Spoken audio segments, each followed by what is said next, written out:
Hi everyone, Joe Adams here, U.S. immigration lawyer based in Los Angeles.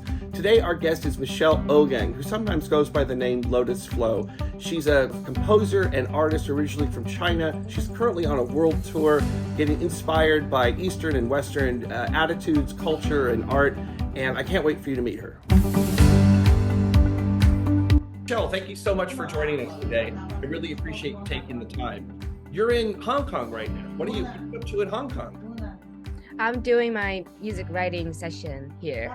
I'm actually doing a songwriting tour around different countries. Yeah. Fabulous. Yeah. What does that mean? You're on tour and finding inspiration for your music in different places?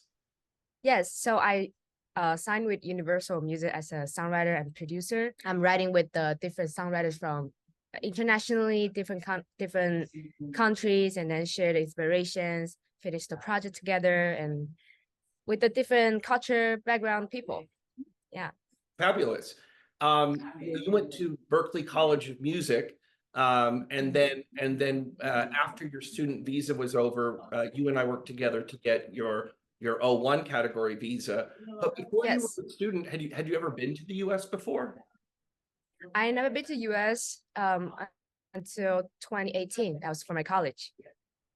What were your first impressions of the United States? Did you have something in mind that you were expecting to see that you were impressed with, or something that really struck you as odd or unusual? So the first city I went to in the States is Boston, which is my college. Yeah. And I was really impressed by the city, which is very full of new energy and well-educated, kind of positive vibe that everyone wanted to absorb new technology information, and just I love the energy, and that was a first impression of America to me. Is Boston. It's a very quiet, peace, but also an energetic city. As you decided to pursue music as your career, what about music made you want to pursue it? You know, did you have a musical family growing up? Did you have inspirations from either the Chinese culture or from Western cultures? What inspired you to go into music?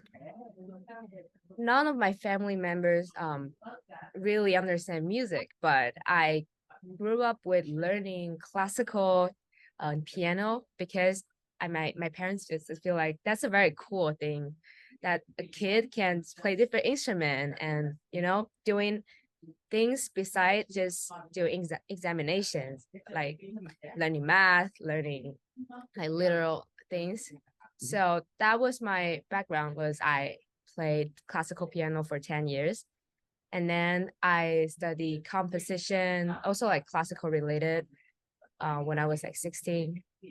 And then film scoring, also jazz a little bit. Yeah.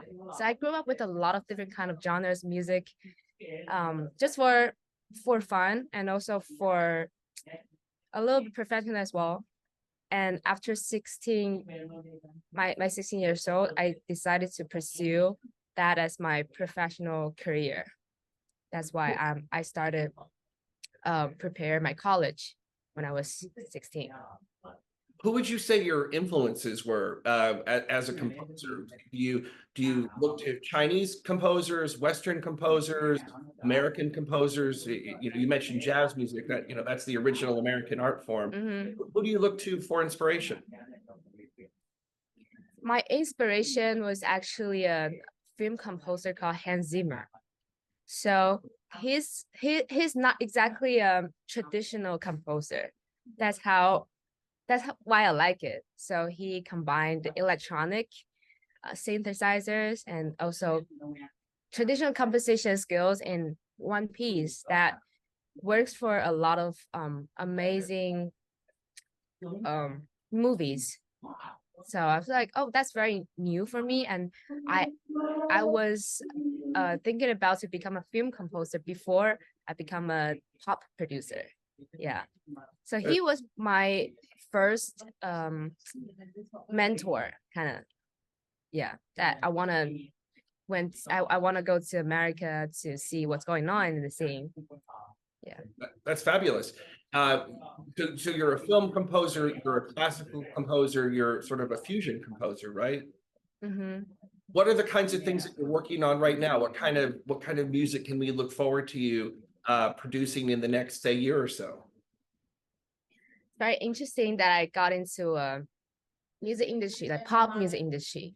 I'm doing K-pop, R&B, like Western, urban pop is super different from film scoring, but that's where my passion at. So I, the way that I pursue music career or my journey is like I never know what should I expect for my next 5 years, next 5 months, next 1 month. So I just go step by step and also communicate the people like super different people every month that inspire me in super different way. That's why I explore like very different kind of genres in the past 5 years. Like I listened to a lot of Western pop music that made me feel like, wow, I should try some urban style, not just classical style or not just jazz style. Maybe I can be I can work with a lot of international pop stars as well. Yeah, so it's been fun to just be in this journey. What do your Mhm. friends back home think? You're half a world away from where you grew up. What does your family have to say? They some of them are very happy for me. Some of them feel like, oh, you're going too far. We can't see you anymore. It's Yeah. like, do you really like your life like in the other side of the world? It's like, okay, it's hard to answer, but it is what it is. I feel passion like I feel inspired and it works for me. When you first moved to the States, you moved to Boston to pursue college. You'd never been to the United States before. Hmm. Did you have any cultural shocks? Did anything really surprise you or stand out to you? No? Totally. Oh, totally. Like 100%. It took me a long while to be honest. Like at least 1 year to get used to the States. Yeah. It Give me some really examples. What are the kinds of things that you had to pick up on? The U.S. culture is very different than Chinese culture in some too ways. different. First of all, language. So when I grew up, I learned we learned like formal English, or it's hard for me to speak with the native speakers for the first 6 months. I Yeah. just didn't understand what it exactly mean. For example, I remember I went to the hospital at the first couple of days, and then I need to pick up some documents, and they said, "Oh, that's it." I was like, what is what is that's all sorry, what is that's it? It's like, what's that mean? That's so simple. I know that's it, but what's that mean? what do you want to what do you want to deliver the immigrant? Yeah, something like that, but Yeah. it's so And stupid, but no. And people speak fast and there's so much slang and there's several different exactly. accents even in Boston. There's sort of the Boston Brahmin accent, which is very posh, and then there's the South Yeah. Boston accent, which is hard for me to understand as even Hmm. as a California. Yeah, and after I moved to LA, there are more things for me to absorb, which is more different kind of people. Like they speak different accents, different slangs, like what you said. It's like, okay, that's another 6 months. I'm gonna get used to it. Do you have like a Yeah. favorite slang term or swear word that you've learned in American English? Or do Um, you're too polite to say? I'm kind of shy right now. I need an environment for me to set up a move to say that. I think we know what you mean.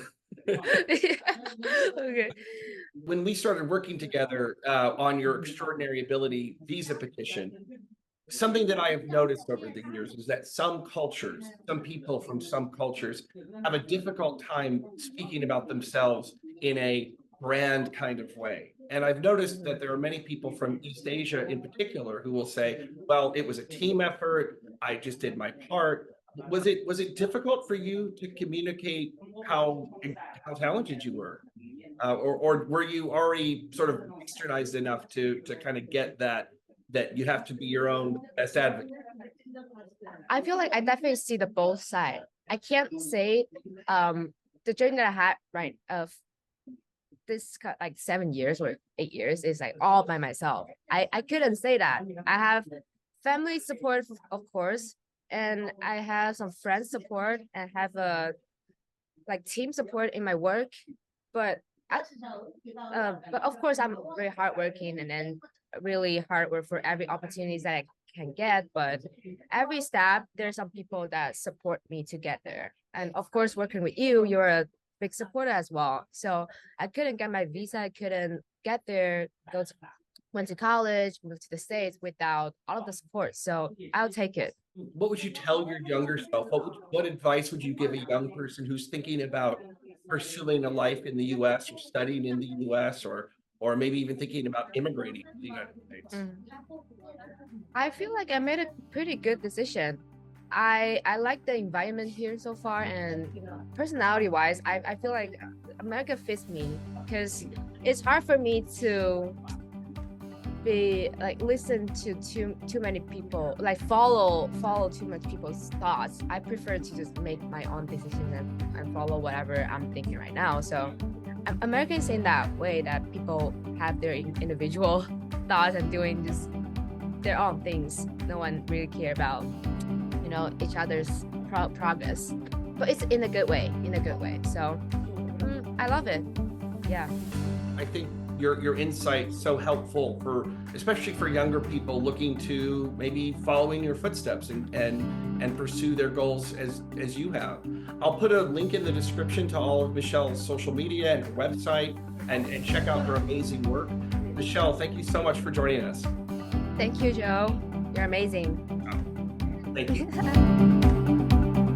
I hope you enjoyed that interview. We always learn something new from each of these different stories. If you'd like to learn more, I've written a book called Extraordinary Aliens, 12 People Who Pursued Wealth, Fame, and the American Dream. It's available on Amazon, so check it out.